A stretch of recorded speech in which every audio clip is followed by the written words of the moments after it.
Some books are like old friends, others are like old wounds. Shirley Jackson's The Haunting of Hill House is a wound that never quite heals. It's been scaring readers since 1959, and it hasn't lost a step. Why? Why does this one story, this one house still get under our skin when so many other ghost stories fade away like ghosts? Is it just about the bumps in the night and the things that go creak?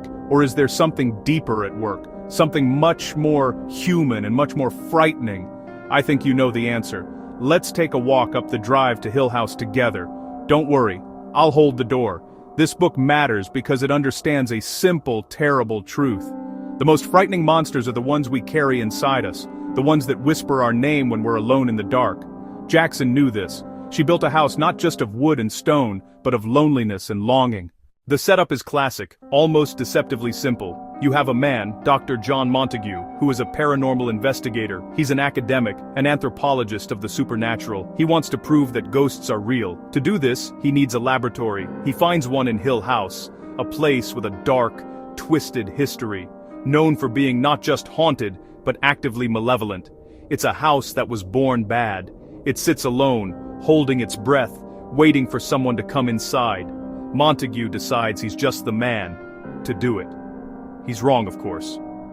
To conduct his experiment, the good doctor needs subjects. He sends out invitations to people who have had some brush with the paranormal. Most don't respond, but a few do. We get Theodora, a bohemian artist, flamboyant, perceptive, and maybe a little psychic. We get Luke Sanderson, the young heir to Hill House, who is there mostly as a chaperone for the property. He's a charming liar and a thief, there for the adventure and because his family told him he had to be. These are the supporting players. The main event is someone else entirely. The story really belongs to Eleanor Vance. She is the heart of the novel, and her heart is a lonely one. Eleanor is a 32-year-old woman who has spent the last 11 years as a shut-in, caring for her invalid mother. Her mother has recently died, and Eleanor is left with nothing but guilt, regret, and a desperate, aching need to belong somewhere, to be someone. When she gets Dr. Montague's invitation, it's not just a letter, it's a lifeline. It's a chance to finally start her own life. She steals her family's car and drives to Hill House looking for a home, and the house, it seems, has been looking for her.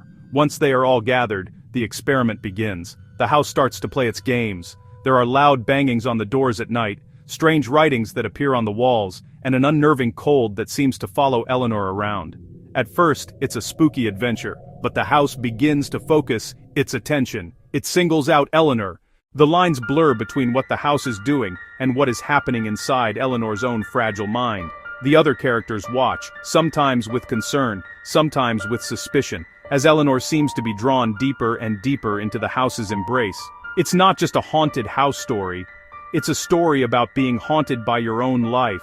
The terror in this book is quiet. It builds. It's not about a monster jumping out of a closet. It's about the dawning realization that the closet door was never really shut in the first place. Jackson uses simple, clean prose to create a feeling of absolute dread. She doesn't need buckets of blood or screaming teenagers. She just needs a cold spot in a hallway, a child's laugh where no child should be, and the sound of something wanting to be let in. She shows us that the scariest thing in the world isn't a ghost. It's the thought that you might be going crazy. Or worse, the thought that you're not.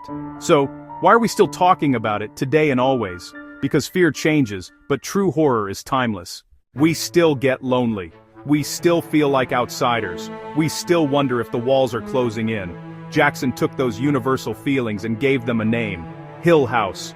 She built a place where those feelings could become real, solid, and malevolent. It's a masterclass in psychological horror, a blueprint for how to scare people with what you don't show them. It's a story that asks you a question on the first page, and never quite gives you the answer, and that's why we can't look away. The questions that linger in the dark. A good story gives you answers. A great story leaves you with questions. The Haunting of Hill House is a great story. When you close the book, the lights in the house don't all turn off. Some of them stay on, and they flicker.